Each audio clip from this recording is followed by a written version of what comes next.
This story begins by introducing us to Ben Richards, a man who feels completely cornered with no way out, standing right in the office of his former boss, trying with all his might to get his old job back. Ben isn't asking for royal treatment or seeking special benefits. He is simply begging, almost pleading, for them to please clear his name from the blacklist that prevents him from working, reminding the boss that, not long ago, he was one of their most efficient and capable workers. But the response he gets is harsh. His former boss replies with absolute coldness, reminding him that those glory days are gone and flatly refusing to lend a hand. He also issues a very clear warning. If Ben doesn't calm down right then and there, both he and his entire family will pay the consequences and suffer greatly for it. Filled with frustration and feeling like a trapped animal, Ben tries to explain the reason for his behavior.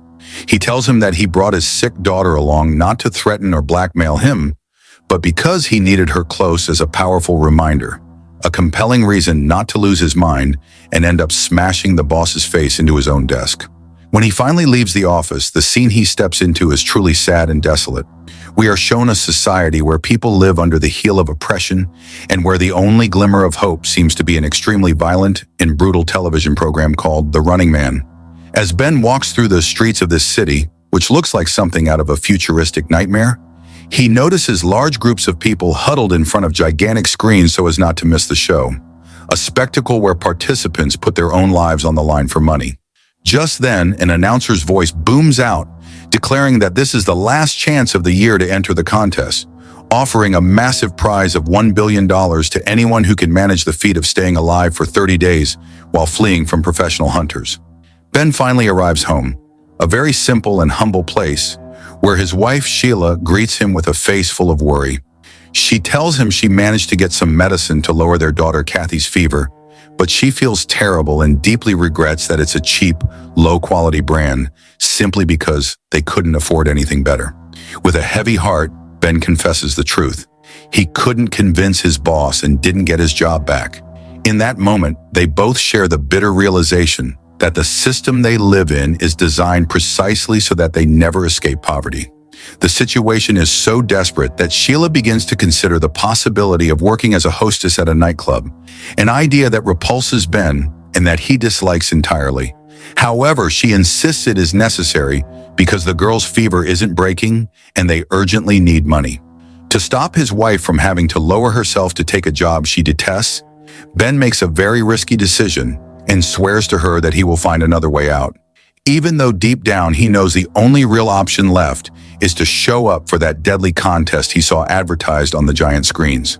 Sheila, full of fear, makes him promise that he won't think of going on that show, knowing perfectly well that people who enter end up terribly wounded or dead. So to put her mind at ease, Ben tells her a white lie, assuring her he won't do it, before heading out into the street once again. Ben heads straight for the location where they are holding tryouts for the program, a place that is a complete mess, filled with people who, just like him, are desperately looking for a way to escape their terrible poverty.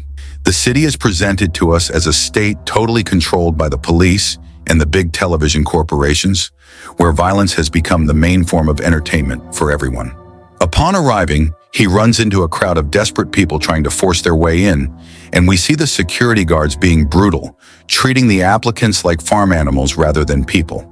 Despite all the chaos, Ben manages to get the recruiters to notice him thanks to his rebellious attitude and his strong, imposing physique, which is exactly what the show's producers are looking for to put on a good spectacle. The atmosphere inside the studios feels heavy and fake, and the difference between the misery the participants bring and the exaggerated luxury and advanced technology of the production is stark.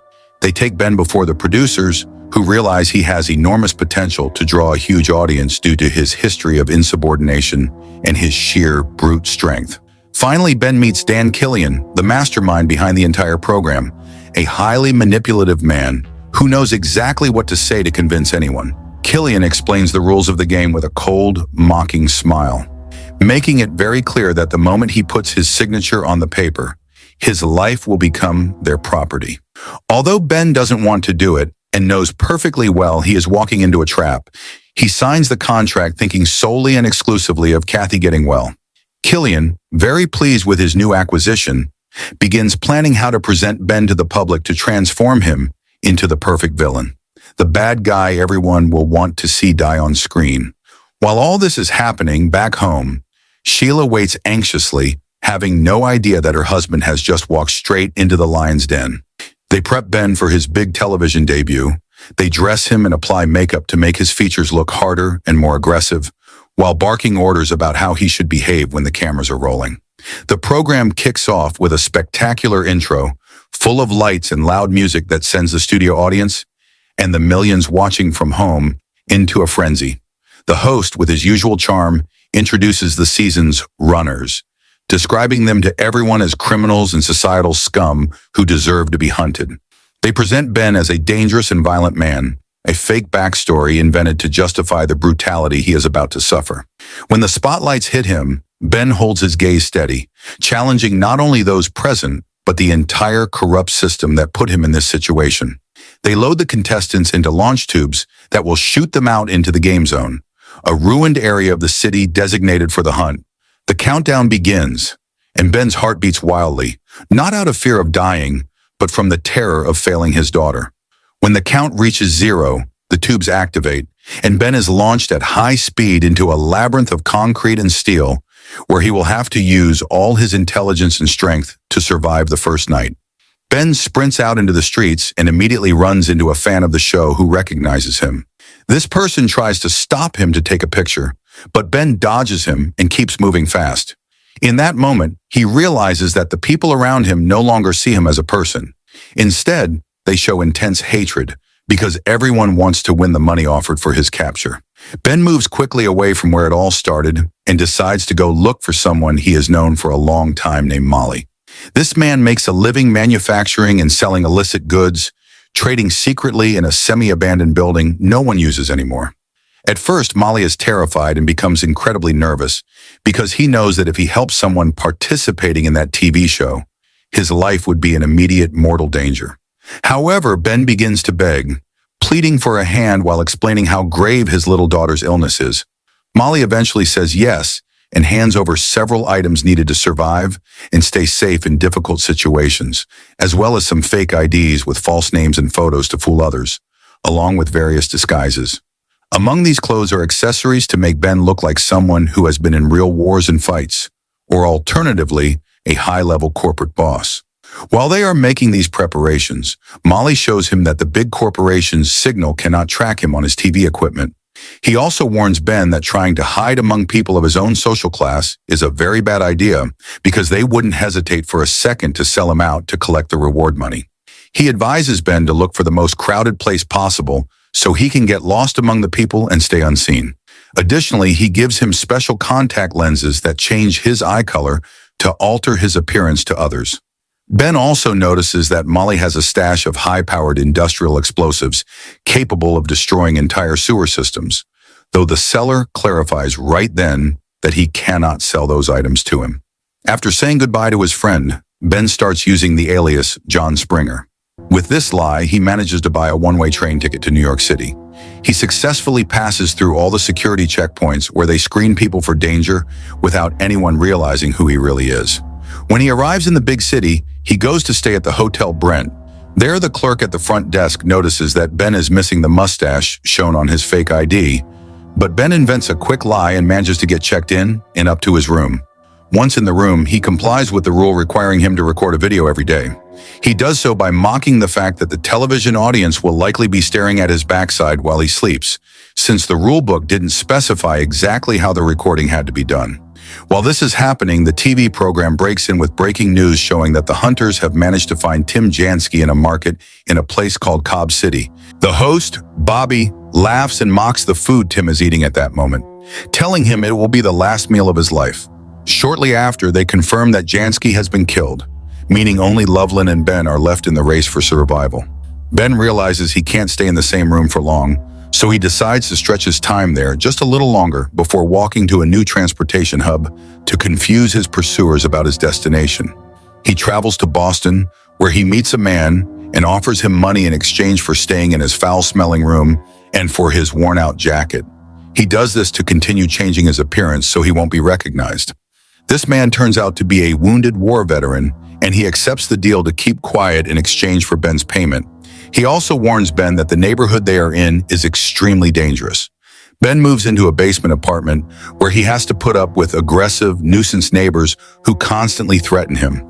However, Ben tries to lay low while recording more messages for the program, admitting that he was always a person who tried to follow all the rules. The tension spikes when the show's host announces that they have located where one of the survivors is hiding, though he doesn't name the city. The TV cameras show hunters surrounding an entire building. Ben realizes they are coming for him and tries to grab his bag quickly to flee, while the viewing public feels a rush of excitement, waiting to see blood on the screen. Some neighbors spot him heading toward the stairs and start screaming to reveal his location. This allows the hunters to use technology to pinpoint his exact position within the building. Bobby celebrates with great joy, declaring that the animal has nowhere left to run and will finally pay for everything he has done. But Ben doesn't give up and starts fighting the guards in the hallways. Ben manages to get down to the main entrance and scares everyone with an explosive device, a grenade, which he throws back at those chasing him. This causes a massive blast that shakes the Boston building to its foundation. Amidst the chaos and smoke of the explosion, Ben manages to scramble away into a small alley between the buildings. There, a man finds him and screams that he is an ugly rat while trying to grab him so he can't escape. Ben tells him to stay calm, that he won't hurt him, and that he can even help him avoid capture by the guards swarming the area. Because of this, the man decides to lend a hand and hides him in a spot where he can't be seen. This new companion is shocked that Ben is still alive after such an intense pursuit. He agrees to get Ben off the streets if Ben gives him money so he can buy medicine for his sister, who is suffering from a very bad illness called cancer. Ben hands him $10,000 and explains that he is also making this effort for his own daughter, who is only 2 years old and very sick. The man, whose name is Bradley, tells him that the network television company alters all the news so people don't know the truth. He says they own the country's leaders and the bullet factories, so no one finds out about the ugly, sad things that are actually happening. Bradley takes him to his home and shows him some underground videos called The Apostle. In these videos, a knowledgeable figure explains the true rules of the game. Ben learns there are 3 types of contestants: the hopeless one who dies quickly, the angry one who wants to blow things up, they save him for the show's climax, and the finalist, a strong survivor who can last a long time but will never actually be allowed to win. Bradley tells him the network rigs everything and only lets someone survive if it boosts ratings. However, in the end, the audience always wants violence, and the one who makes it to the end always becomes just another victim. He warns Ben that after his spectacular escape, he is now officially the finalist. This means the TV network is going to try to milk his story for all it's worth, so people don't stop watching the channel before they kill him.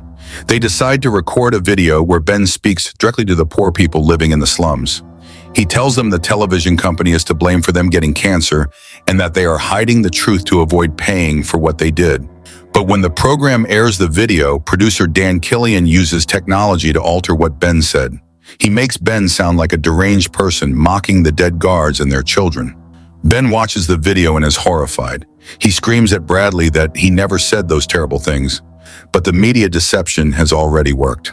Now the reward for his capture triples instantly. They have to run again because gangs and money-hungry people are hunting for him everywhere.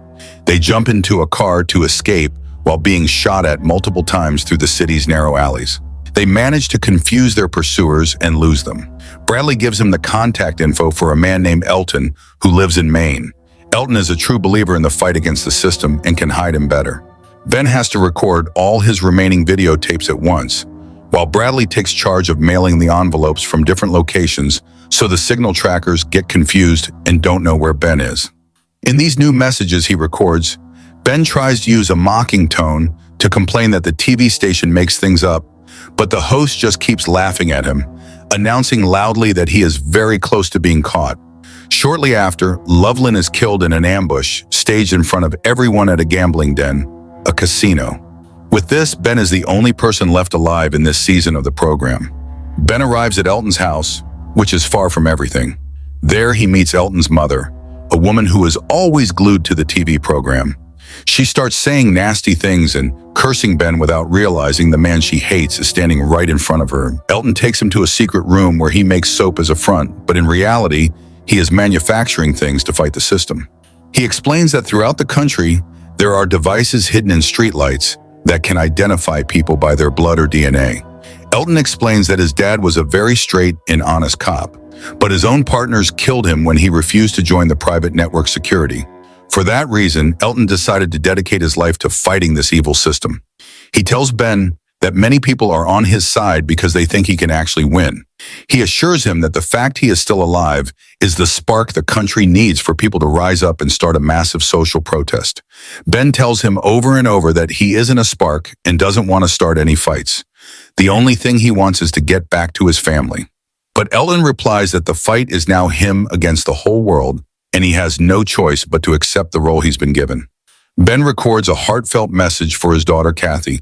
He gives her advice for when she grows up and assures her that he will always love her no matter what happens. But in that precise moment, Elton's mom discovers him and hits an emergency button to alert the police that Ben is there. Elton tries to stop his mother while Ben begins to feel intense fear and panic. He knows very well that the government guards will arrive at any moment and will start shooting at anyone they see there. Elton guides Ben toward an upper part of the construction to escape through a large industrial pipe. He hurriedly explains that he took them on this difficult path to be absolutely sure they could both get out of that dangerous zone before the tactical militia, soldiers highly trained for combat, arrived to trap them with no way out. At that precise moment, Ben receives a message to speak directly with Dan Killian. Using a mocking tone, Killian tells him that what he is doing is unprecedented and that television viewership has hit numbers never before seen in the history of entertainment. Ben replies with intense anger, calling him a psychopath, a man devoid of empathy, and reminding him of all the deaths he has caused just to create his blood-soaked spectacle. Dan tries to spin the situation to his advantage, suggesting that Ben kill the hunter currently chasing him. He urges him to do this so the audience gets high-quality, exciting footage, promising that if Ben accepts, he will send a special signal allowing him to exit the tunnel via a safe route. Hearing this, Ben feels nothing but disgust and rejection toward Dan's proposal. He refuses to let his fight for survival be used solely to boost the TV channel's ratings. Ben and Elton manage to reach a car and quickly speed off toward the forest zone. Elton hopes to reach a bunker, a heavily fortified underground room his father built long ago for safety. As they drive, Elton tells Ben with great conviction that he is the spark needed to make the people lose patience and start a revolution, assuring him that the whole country is ready to explode and fight against the abuse and oppression of the network. Suddenly, a helicopter arrives and Elton is killed.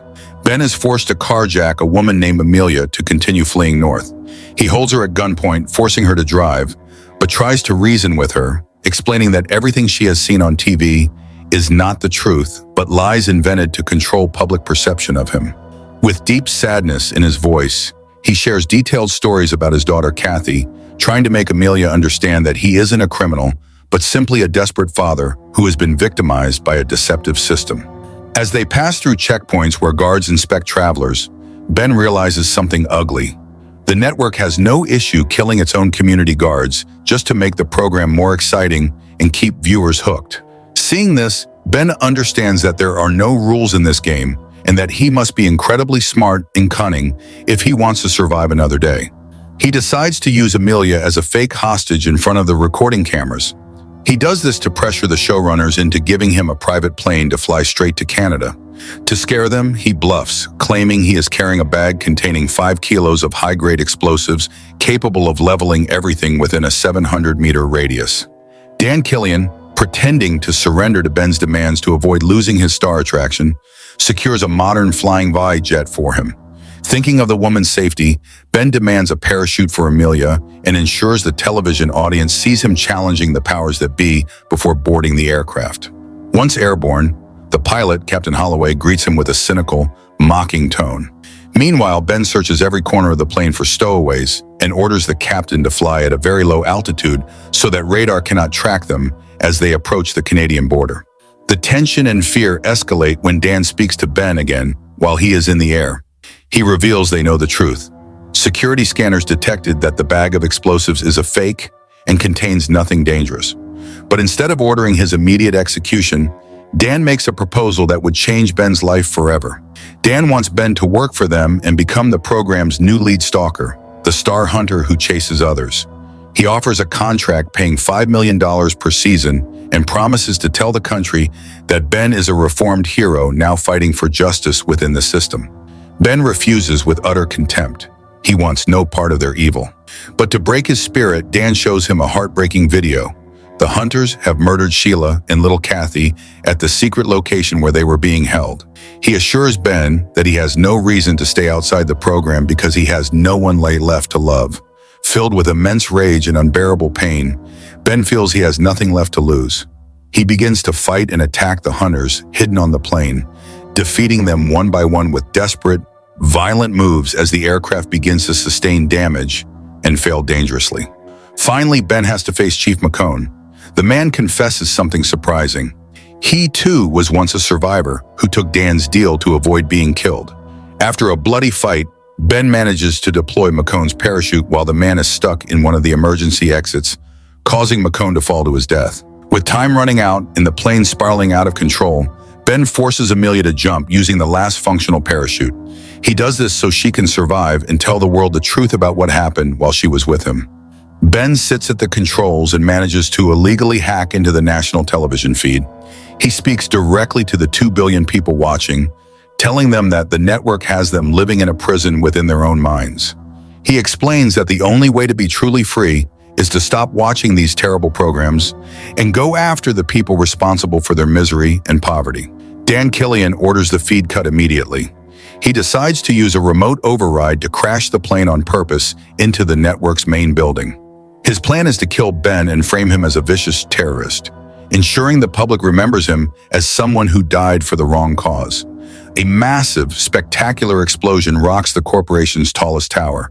Official news reports state that Ben Richards is dead, but the truth begins to emerge thanks to Bradley, the man who helped him earlier. Bradley manages to find the plane's black box and distributes the unedited audio recordings everywhere, in which Dan is heard confessing how he deceived and manipulated everyone. When the public learns the truth, a massive riot erupts in the streets against the government. Furthermore, it is revealed that Ben managed to survive the crash by using a special safety pod just before impact. It all ends during the premiere of the show's next season. The host, Bobby, quits on live camera because the public is furious. Dan Killian tries to take the stage to speak and calm the crowd, who are screaming in rage. In the midst of the chaos, Ben emerges from the shadows and walks straight toward Dan. He reminds him of his promise to return and end his life. Ben begins a countdown, and when he reaches the end, he pulls the trigger, ending the life of the man who became a millionaire off the suffering of others. With the producer's death, the entire network television system collapses completely.